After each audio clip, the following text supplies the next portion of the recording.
What's up, everybody, and welcome in to another edition of Big Man on Basketball. It is 4 o'clock here on Wednesday, November 30th, 2022. We are wrapping up the month of November and heading into the month of Christmas, December. It's coming up and it's right on the horizon. I hope you're having a great Wednesday afternoon. Got a very interesting and fascinating college basketball slate. We will get to it in just a little bit. I want to kind of talk a little bit about last night and kind of say hello here on a Wednesday. I hope you're having a great day. Like I said, Al B, Michael, Wild, Steven, Shaney, Jared, Ty, Cliff, Chess, Tanner, Mike, Anthony. What's up? Thanks for watching, everybody. If you're watching on YouTube, you're checking it out on Twitter, do me a favor, hit that retweet button. The goal is to grow this show. You know what we do here. We just come on and talk about gambling, mostly from a basketball perspective. Plenty of good games on the horizon tonight. What's up, my man? How you doing? Ben Diaz, what's good? Brett M, what's going on? Dalton, good to see you. Rob Dorn, Team Nadu, I'm my man. I appreciate that. Jonesy, what's up?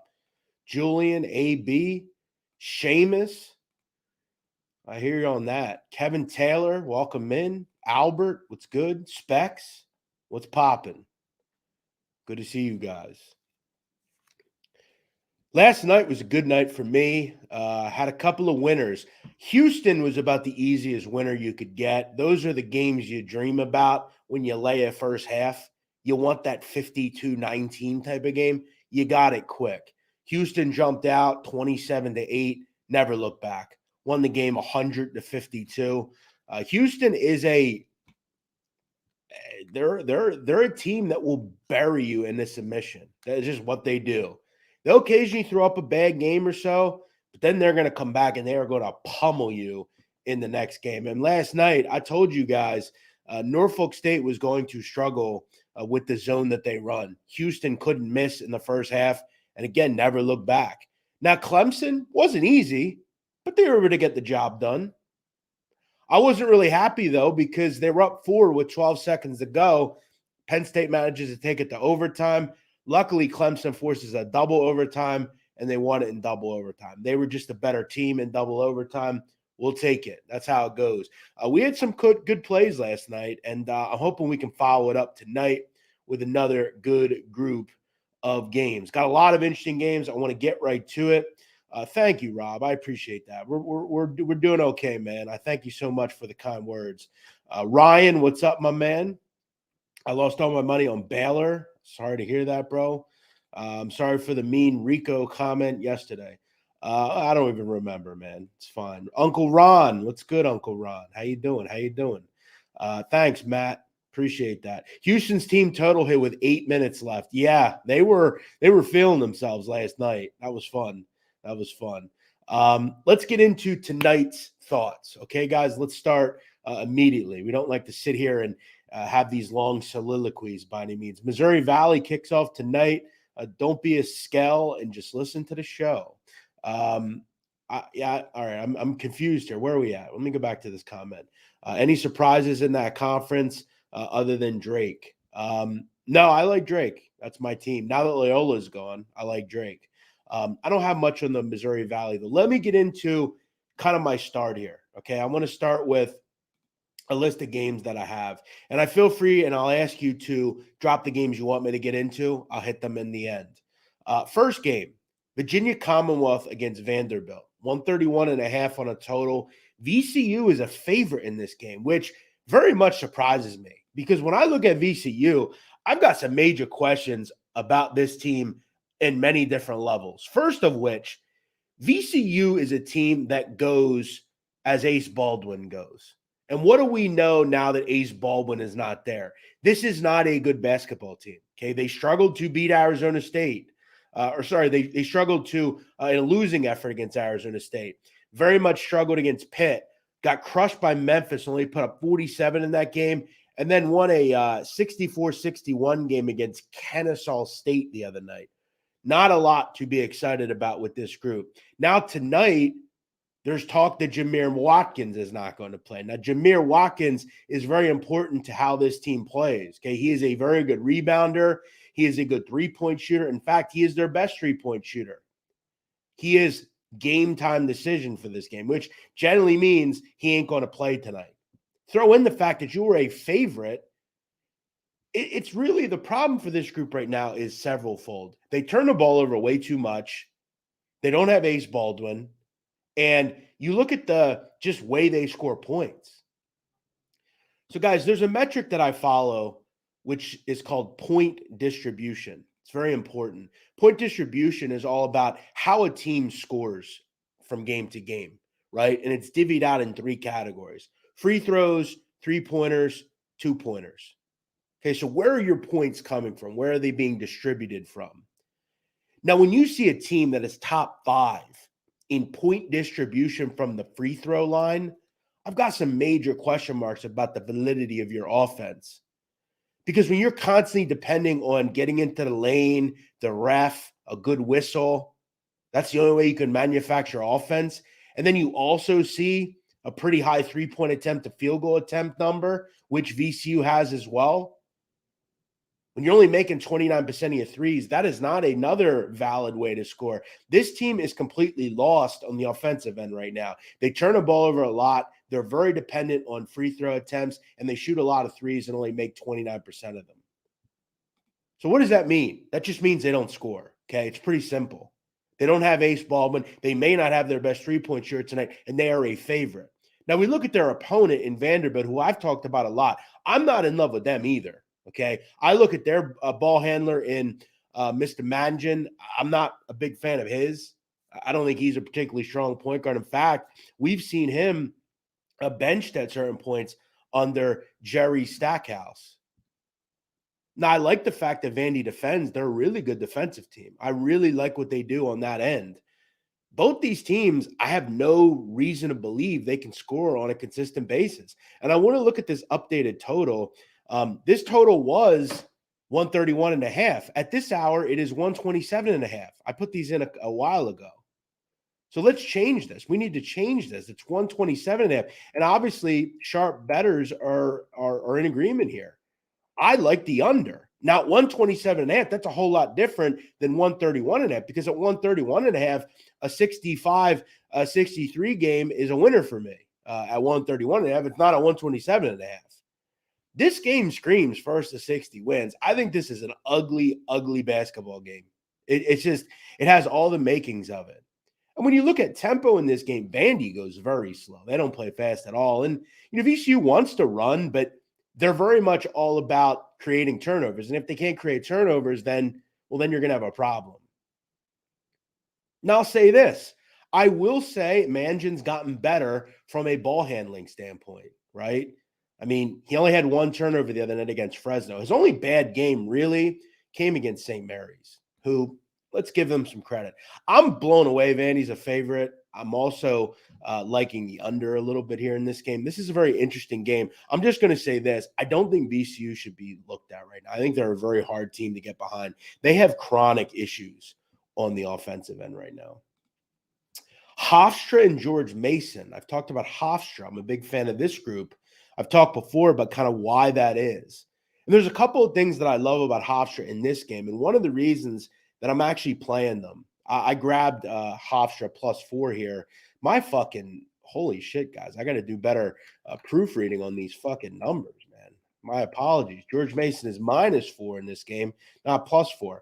I think Hofstra as a 4-point dog makes some sense here. George Mason, another team that has chronic point guard issues. They have had major trouble just with injuries and getting consistent point guard play. Their point guard, Polite, was in and out of the lineup. He didn't play well when he was in the lineup. They did get a win last time out, but the strength of George Mason is the kid Uduru down low. If you don't have a guard that can get him the basketball, well, then you're into some real big issues. Throw in the fact that this is a major thing about Hofstra, and I've talked about Hofstra before. They are one of the best pick-and-roll offenses in America. They have a kid, Aaron Estrada, just a terrific player.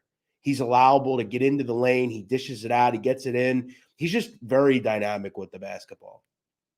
Guard play is important, and Hofstra is much better at the guard position in this game. I'll also throw in, guys, as an underdog since the start of 2019, The Hofstra Pride are 16-9 against the spread catching points. They're very good against the number. And let me tell you something. The difference in this basketball game, and the reason I like Hofstra seemingly every time they play, I like their guards, and they make free throws. 78% from the line. I've done studies over the last couple of years. The reason Hofstra has been so effective against the spread is because they make free throws. Now you look at George Mason tonight, 58% from the free throw line. That is a major problem here. Throw in the fact you're laying 4 points. I don't give them much of a home court advantage here down in the D.C. area. When you back a dog of 4 or 5 points, the question you have is, can they win the game?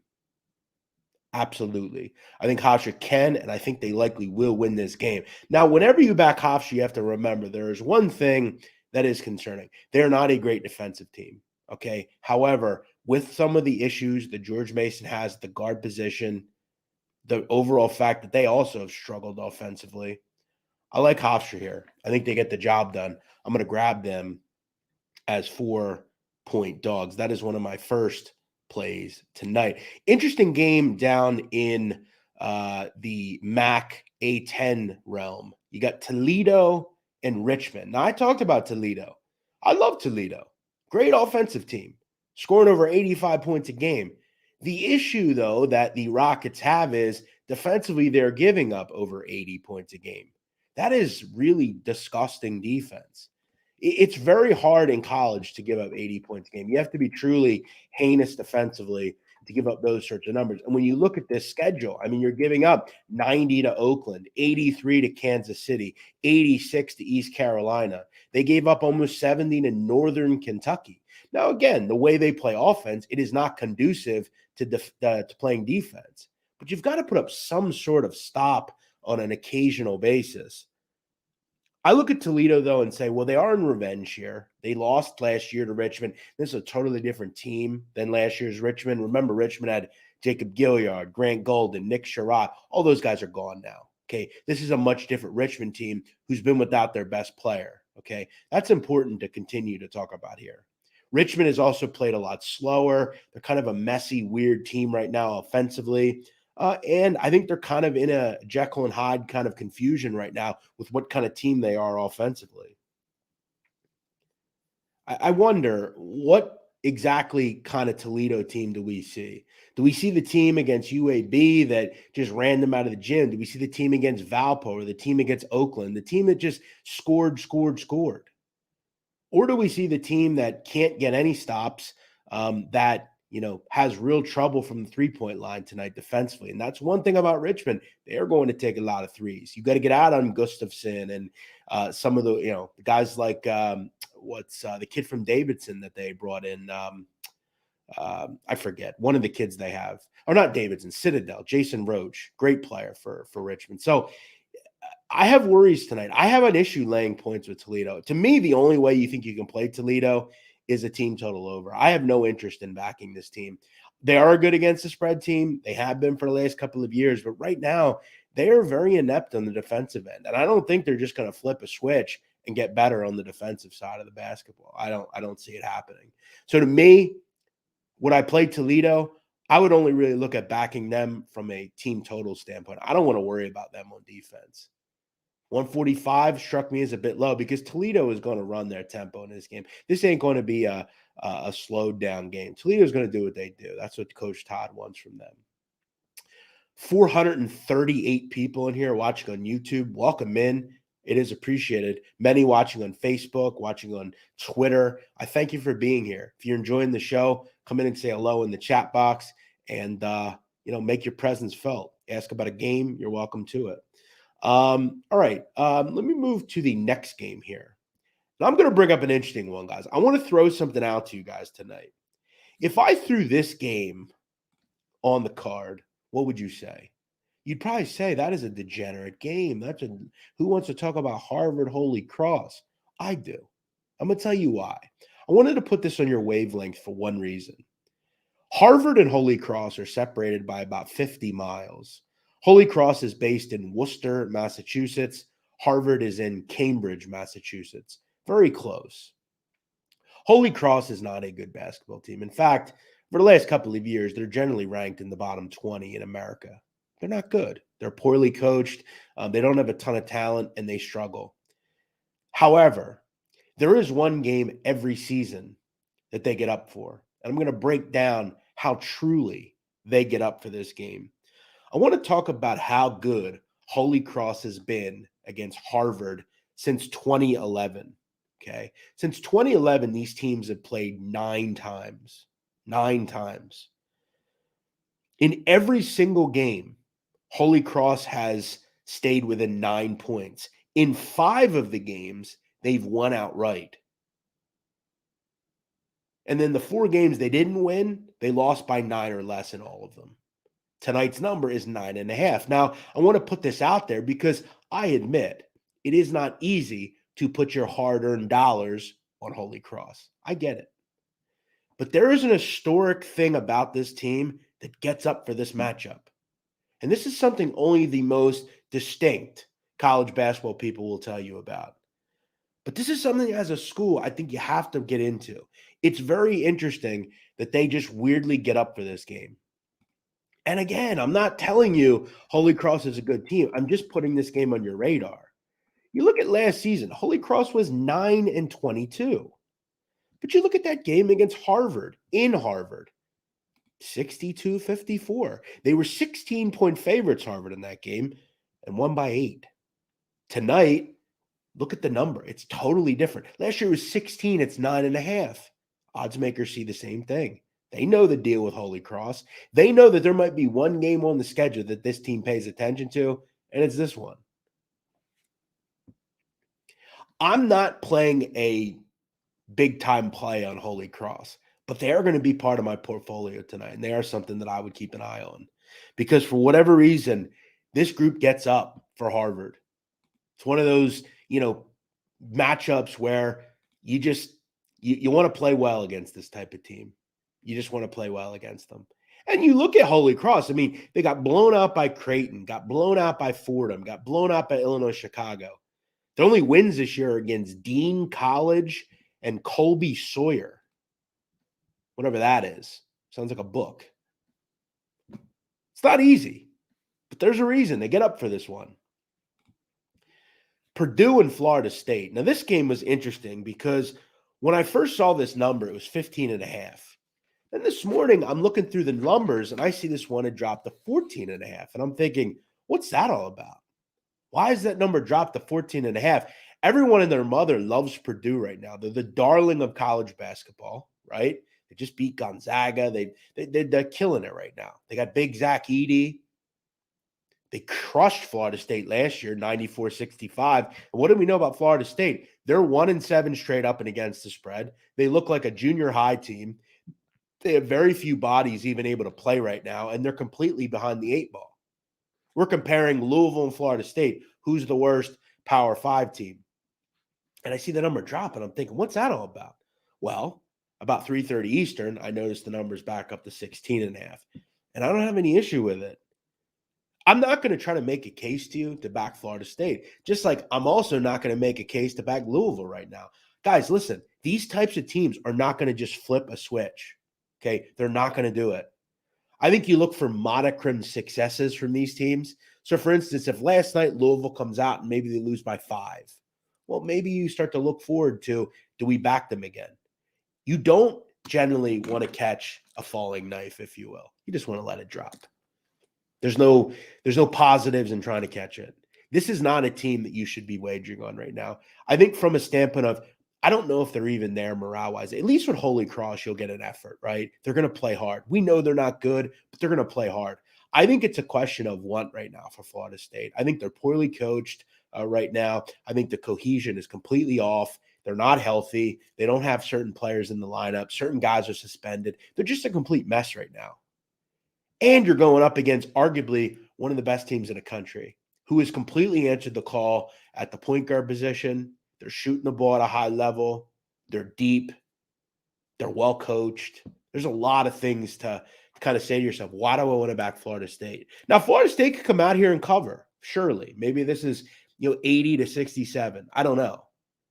But I am not going to tell you at any level, you should be getting on Florida State. If there was a reason to back them, trust me, I would give it to you. But this is another team that I talked about, guys. How does this team manufacture offense in Florida State? And when I see a team that's point distribution is all coming from the free throw line, I really question what they can do on offense. And guess what? Yet again, like VCU, a team struggling to score. Florida State also struggling to score. Where are they from a point distribution from the free throw line? 72nd in America. That's very high. You look at Purdue, one of the catalyst things that they do at that program throughout the years under Matt Painter, they don't foul. They can defend without fouling. That is a core principle of a well-coached team that knows how to defend. If you can defend without fouling, you're an elite defense, especially nowadays with how games are called. It's a very interesting metric to keep an eye on. And I feel like if they can't score Florida State from the free throw line, they can't get into the teeth of the defense, and you're not going to be able to because you're dealing with a guy in Zach Edey. While Florida State's big, they don't have anybody that can combat him, as most teams don't. I think we're seeing a bad team here, and I'm not going to tell you to catch the falling knife, just like I told you with Louisville. I will get to all your comments, guys. I'm just kind of in my zone right now, and I'm just kind of giving my thoughts here. So just bear with me. Indiana and USC or UNC totals 145.5 in this game. Indiana laying 5. Listen, guys, I'm going to just be honest. I think this number's a joke. I do. Sorry. Listen, I like Indiana. I think they're a solid team. But on paper, they're not better than UNC. Okay. I just have UNC ranked higher. I know it's not been a great start for North Carolina. It hasn't been. No one will tell you it has. But Indiana is not the type of team that will exploit them. Indiana has their own problems as well. I don't think they're a very good defensive team. What do they have outside of Xavier Johnson and Trace Jackson Davis? I think the jury's still out. I could understand if you think Indiana's going to win this game, but if you're going to give me 5 total points here, I'm going to lean NC here. I'm going to play UNC here. UNC has the best player in the court in Baycott. And I know people say, but he's hurt. Doesn't matter. He's playing. And TJD's been hurt too. So that's going to cancel itself out. Baycott's a better player. They still have Leaky Black. They still have Caleb Love, who, look, I'll admit, is a little bit of a mess towards the end of games. But what we know about Caleb Love is he is very capable of being one of the best guards in the country. The problem that UNC has is they are poorly coached. They are poorly coached under Roy Williams, and they're poorly coached under Hubert Davis. And I don't feel to care or listen to the fact that you're a UNC fan and you like Hubert. He's not a good coach.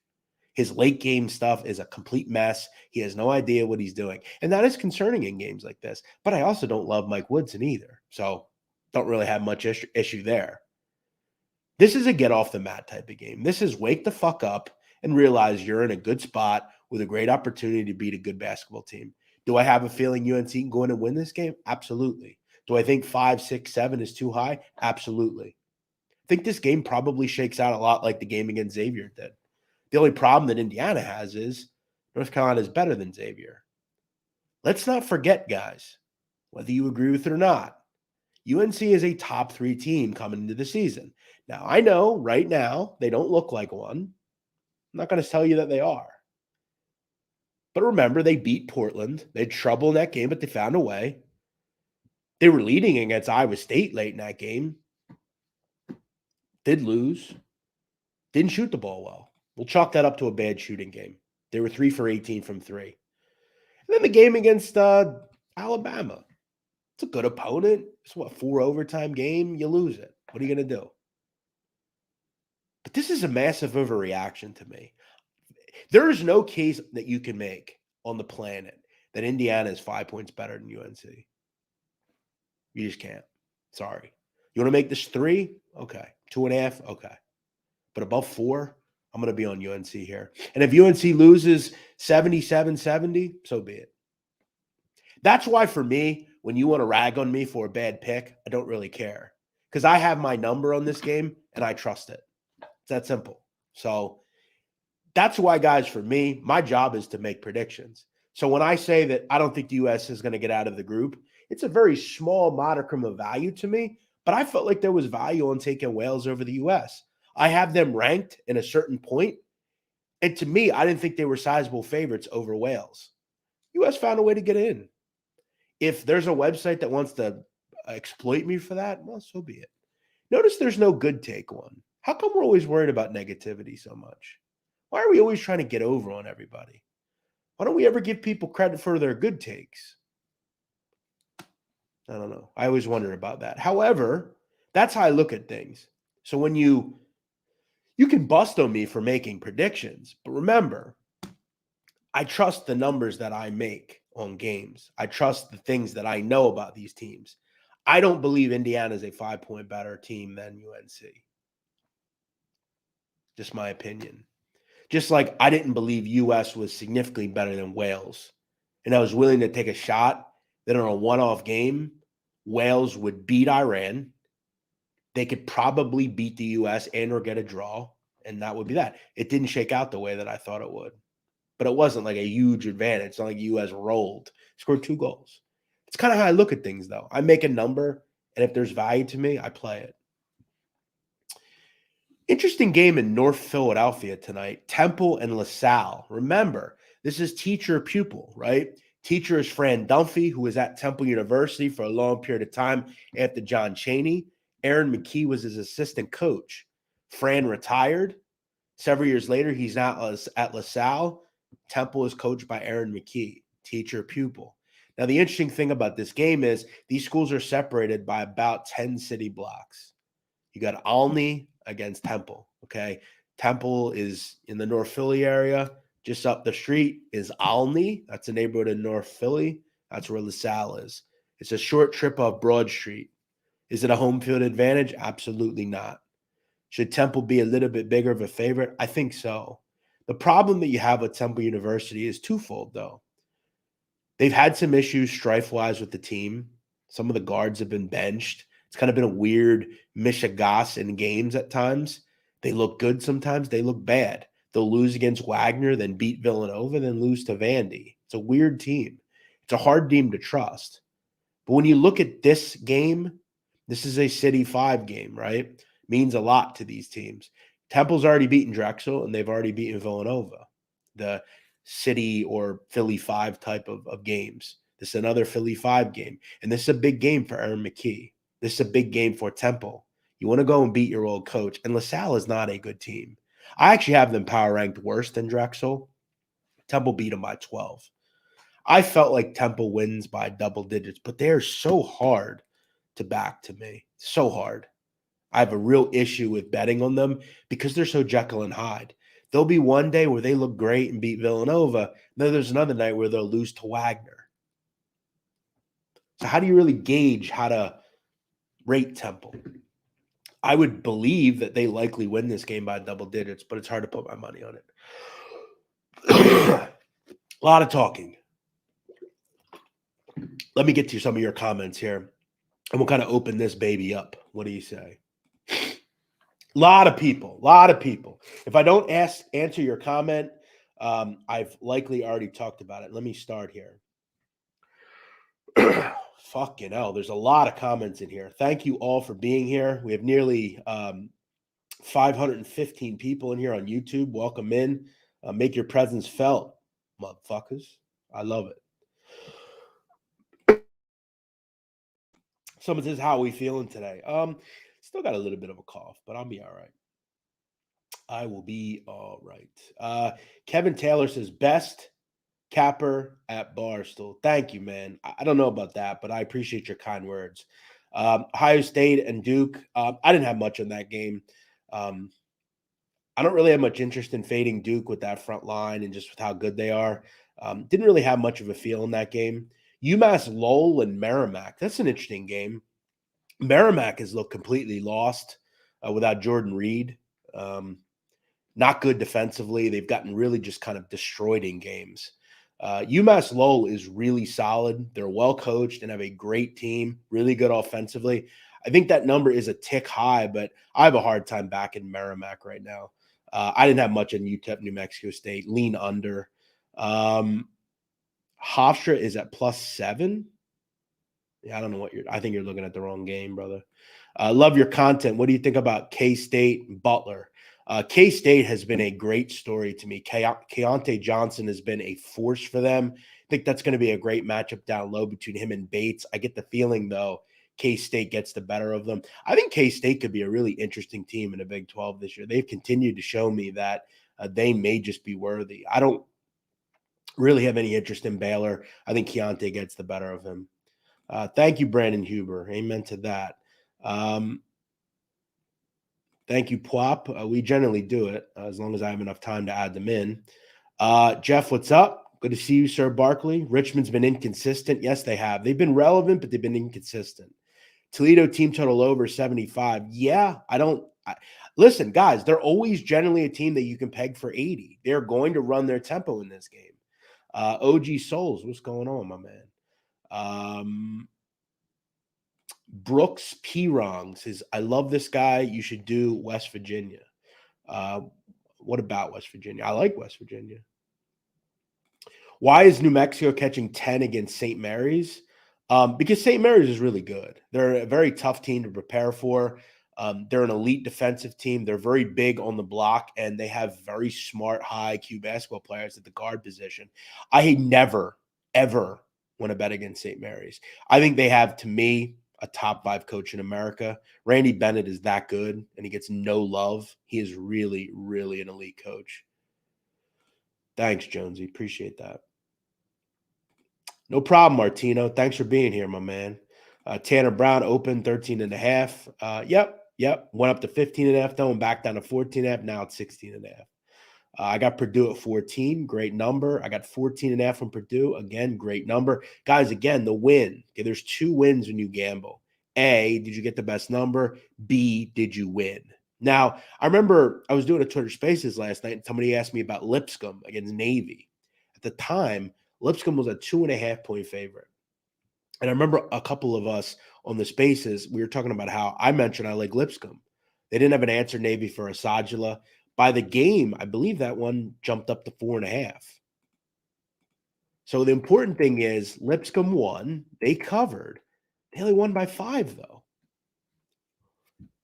It's important to get the right number. I'm sure there was probably a person that bet it at 5 and didn't win because they bet a bad number. I will admit, guys, if I don't bet a number at 2.5, let's say I wake up and it's at 4.5, I will not bring myself to bet it. I will not recommend you play it. I think that is really irresponsible, and I'm not going to do it. I have a number, again, that I set out for these games. Why I didn't play Lipscomb? I guess ultimately it has a lot to do with the fact that I don't think they're very good on defense, and they weren't. They gave up 77 points. But I think the game is very much twofold in college basketball and college football. You have to obviously win games, but I also want to make the best number. I think it's the twofold best way to gamble. And you have to get the best price. If you consistently bet bad numbers, you will lose. Dennis Seekov, thank you, my friend. Talked about both those already. What do I think about St. Bonaventure? Not a team I'm running to back. They're still picking up the pieces from losing so much talent last year, and I'm not going to be interested in them for a while. Do I like Toledo? Yeah, I mentioned it. I don't know why I'm bringing this up. I've already talked about that. Do I have a play for Chattanooga, Tennessee Tech? No, I do not. Chattanooga, I don't know what they are now that Lamont Paris is gone. I don't really like to back particularly teams with new coaches very early in the season. Travis Riggs says over Purdue 79-61. That will cover the number. You should take Purdue. Stens, what's up, my man? I like UNC Indiana over 145.5. Can definitely see this being a track meet. Yeah, so could I. I don't think either team's very good on the defensive end. And that's why, to me, grabbing the points is very helpful, I think, here. Smart. That's a smart play. This might be the smartest comment all day. I got UNC +7 last night. Guys, early in the season, you need to be betting overnight. If you're not going to win. Sorry. 556 people in here. Please hit the like button. Please say hello in the chat. And please continue to tell your friends about this show. Okay. All we're here to do is help you kind of get through a college card each day. Do you watch college basketball? Indiana's backbone is defense. Okay. Right. Yeah, no, I don't watch college basketball. I don't know anything about it. I'm completely inept. Listen, guys, let me explain. Let me comment to this person right here. Epic the Amazing HD. Do you have any idea why their defense is so good on paper? This is why stats suck. Okay, I'm going to completely put you in a body bag right now. Outside of Xavier, who, by the way, they got torched defensively against and gave up 79 points. Do you know who they've played so far this year, Indiana? This is why stats suck. And this is why people like you who just sit on Ken Palm all day and look at stats, this is why people like you probably don't win in doing this. Okay, I'm going to explain this to you. Do you know what their strength of schedule is? Do you even know what strength of schedule means? Well, let me tell you what their strength of schedule is out of 360-ish teams. 341st. They have the 19th easiest schedule in America. And in the only step-up game they played, they got fucking torched defensively. You have no idea what you're talking about. And again, me, you, and three listeners could probably defend the teams that they played so far. And I'm talking about truly bad basketball teams. Jackson State, Bethune-Cookman, Little Rock, Moorhead. All these teams are 255th or worst in your Ken Palm rankings. Please stop talking to me about basketball. It's clear who watches basketball here. It ain't you, bro. Sorry. Sorry, man. Now, please sit down, shut up, and don't tell me about my business, all right? I'm in a meeting and following Jeff's live feed. What were his plays? I can't have volume on. Someone help that guy. I like 2 plays tonight. I took UNC plus the 5, and I took Hofstra plus the 4. I also have a very small play on Holy Cross because of their historic excellence against Harvard. Indiana is 10 points better, right? Explain why.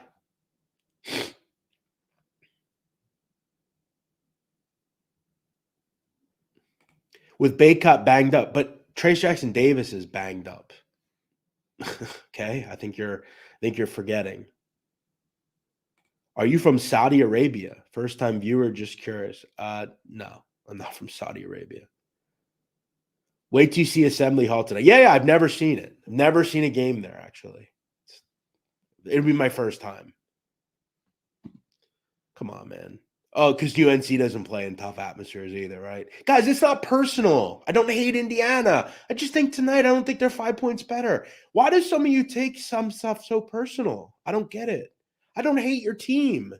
I just don't think they're 5 points better tonight. That's all. It's really weird, man. I don't hate any of these teams. I don't. As a Michigan fan, should I be worried about the lack of scoring, or is it too early in the season? Well, no, I'd be continuously worried about a lot of things that they have to deal with. But again, it is early. But some of the same chronic problems are popping up. Guard play, defense, things like that. What's up, Trent? But no, I wouldn't be quite worried just yet. What's going on? Temple needs Martelli. I'm not going to say it. I'm not a big McKee guy, though. What's up, William? I don't know if they need Martelli. I think he's a bit old at this point, but he's a good assistant coach. Temple games at the Palestra. I didn't know that. Either way, doesn't really matter much. They're all very close to each other. Thanks for the picks yesterday, Houston and Clemson. No problem. Will you tell us more about the one that got away? No. I've talked enough about her, bro. She's a good woman and a dear friend. I feel like I've talked enough about her, though. Do I think Duke gets upset tonight? Nah, I don't. What are your thoughts on New Jersey Institute of Technology against Cincinnati? I have no interest in backing NJIT. None. Bad team. 1 win on the year, have played nobody worth talking about. Now you got to step up and play a very good basketball team that's good on defense. Another team, guess what, in NJIT? Another team very dependent on getting to the free throw line. That is not a competent way to score, folks. Not a good team I want to back. No interest. Notre Dame, Michigan State. 2 good offensive teams. Didn't really have much on it. I like Hogart a lot. I like this Michigan State team. I didn't have much on it though. What happened to Baylor last night? They didn't play well. Thoughts on Marshall Akron? Generally clash in style, right? Marshall wants to play very fast. I think they have a top three possession length in America, very fast. Akron's one of the slowest teams in America. No interest in betting on a game like that. What website do you use for research? I use several ones, but a lot of it's up here, just with what I know about the teams. Yeah, I don't have an opinion, man. You've asked it multiple times. I don't have an opinion on it. Providence +6. Yeah, that was an interesting one. 6, I've seen 7 as well. Two really solid numbers, I think, if you like Providence. Seemed to tick high for me. I feel like we're too quickly to just believe that TCU is a good basketball team. Now they're going to get Damian Bow back tonight, which can either help them or hamper them a little bit. They have played well. I thought that game against Iowa was really impressive over the weekend. They shot the ball well from 2. They made a couple of 3 balls. But look, Iowa just didn't shoot the ball well. They're 3 for 17. It's just one of those games. Is that indicative of that TCU is just way better? I don't think. I think that's another game where I don't see a team 6 or 7 points different than their opponent. Did you take a PCR test? You seem rather congested. I don't have COVID, no. At any rate, what's in any of your business? You're not going to be around me, so what's it matter? I'm not congested. I'm coming off having a cold. DePaul and Sanford. Interesting game here. I think if you like points, you probably are going to enjoy this one. Sanford plays something called buckyball. Their coach is a former high school coach that likes to play as quick as possible. They're going to get Quez Glover back and Marshall tonight. Sanford's off a loss to a non-Division I team. Pretty embarrassing. They want to play up and down. So does DePaul. DePaul has a ton of great players. Emoja Gibson, they have a kid from Iowa State. I mean, they're a high-level team. DePaul will score in this game. This is up and down. This number is jumped, I believe, from 149 to 154. It's probably going to even go a bit higher than that. This game's a high-scoring game. I saw something. I watched DePaul play Santa Clara. They played Santa Clara. In the first 10 minutes of the game, the teams combined for 44 points. Game went under. I think it only played in the 60s. It was the weirdest game. For 10 minutes, these guys went up and down. No one could miss. And then they just stopped scoring. I think this is a game where they kind of go up and down all night. Seems like a first to 80 kind of win to me. I like Merrimack. Not a team I'd be looking to back right now. They're without their best player. And without him, they are very bad. They're kind of bad with him. They're really bad without him.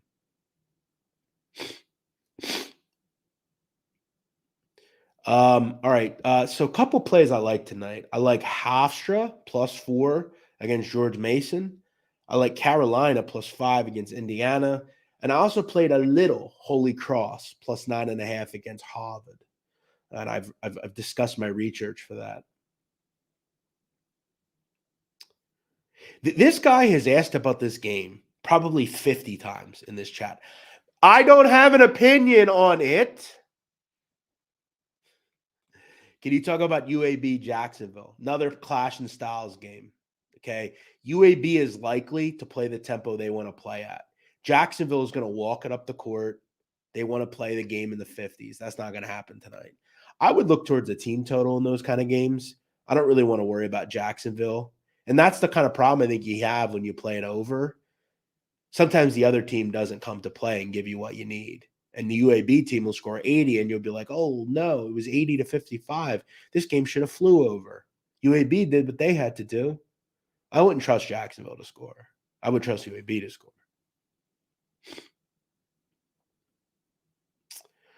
Purdue shifted to 16. Is that a good number?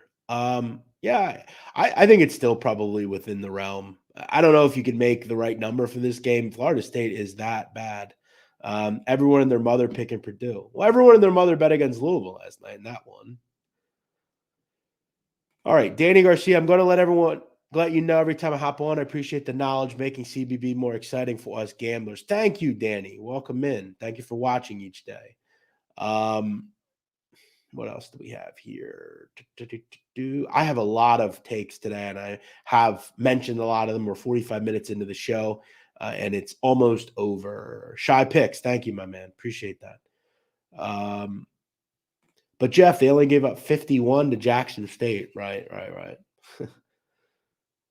Yep. Some of these people don't know how to read cards and stuff like that. Why is South Carolina that number against GW? Because South Carolina is not that good. That's why. They have not looked very good under Lamont Paris to start the season.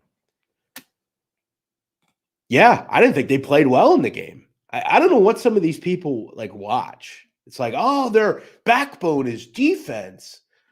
And it's like, wow, where'd you get that from? Oh, I looked at Ken Palm, and they're 12th in the ratings. Remember, Ken Palm is day-to-day, right? So it looks at where a team is now. Now let's look at what we've seen so far. They've not played anybody. And the only game they stepped up in, they got fucking riddled defensively. Stop just looking at stats. You have to look at what's actually going into those stats. It's almost like betting on a horse, right? If a horse is, let's just say, people say a horse is a great 2-year-old or a great 3-year-old, but he's only raced at like Hoosier Downs. Well, we don't really know how good of a horse he is. Let's take him up and race him at, Gulfstream or Aqueduct. Let's prop them up a little bit. Where you're going to figure out, well, maybe they're good and maybe they're not. Maybe the horse can run or maybe he's just glue. Who knows? Go off, King. Always. You just own that kid. I love it. Thank you.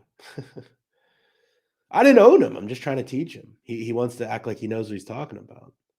Strength of schedule comes from Ken Palm. I love Ken Palm. But you cannot use Ken Palm as your only resource and say, and I just used Ken Palm as because that's what everybody uses. If someone just comes and says, they're really good defensively, where'd you find that out? I found it in Ken Palm. Remember, Ken Palm he doesn't look at injuries and he doesn't look at, he gives you an ability to look at stats. But you can't only use stats. You got to look more in depth at the stats. Ken Palm, that's the best site out there. But you can't only just look at it and say, oh, well, they're good on defense because they have good numbers on Ken Palm. Well, it's more than just that. But TJ Foley, as usual, you missed the actual point of what we're talking about. I've just come to realize that's what some of you guys do. You miss the point. Southern Skeptic says from Iraq. Yes, correct. I'm actually from Syria. What else do we have? People forgot Nadu has already played Indiana as a favorite this season. Nothing personal. Yes, I did. And I lost. If we remember, Malik Renew missed free throws at the end of the game. But big man, you probably hate them because of that. It's like, well, no. I just don't think they should be a 5-point favorite. That's all.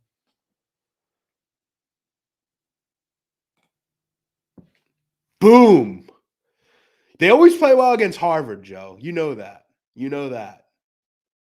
That's the gem I'm giving you. Now watch. They'll finally lose by 15 tonight. They haven't lost by more than 10 since 2011. That's 9 games. I'm sure tonight they'll lose by 25. Yes, we've pretty much talked about every game here. You can listen back, though. This can be listened back at any point. Oh, true. I forgot. Illinois already won the national title in November. Good point. There's a lot of those people out there. And if you don't bet on their team, I knew you fucking hated my team. It's like, no, just didn't like them tonight. That was all.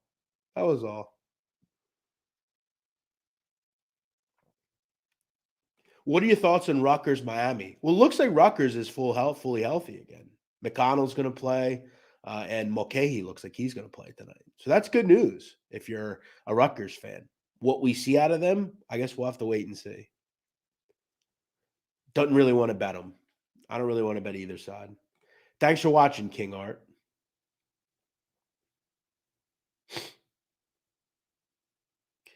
All right, guys. That's about it for me. I'm going to wrap this thing up. I feel like I went into like a ton of games here. And I think that's it for me. Someone list the plays for Christ's sakes. I don't know how many times you got to say the same things time after time after time. How can I get Rizzy? Be more confident. Ladies like confidence. Story time with Nadu was the best. Young Nadu running around AC. Yeah, those were the days, man. I still do that on occasion.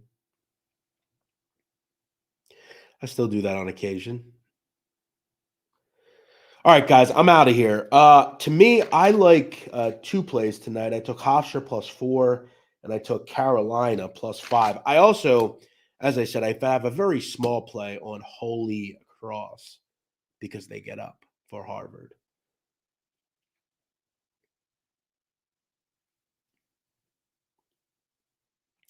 I'm out of here. You guys have a great evening. I'll catch you all tomorrow. Jim Root will join us, 3-man weave, Thursday afternoon, college hoops breakdown, 4 o'clock Eastern, same time, same place, here on the Barstool Sportsbook YouTube channel. Before you go, hit that subscribe button, hit the like button. Please show love in the comment section. And I hope you return here every day so you can keep watching and keep enjoying this college basketball content all the way to March. Thank you for watching. I'll see you tomorrow. Bye-bye.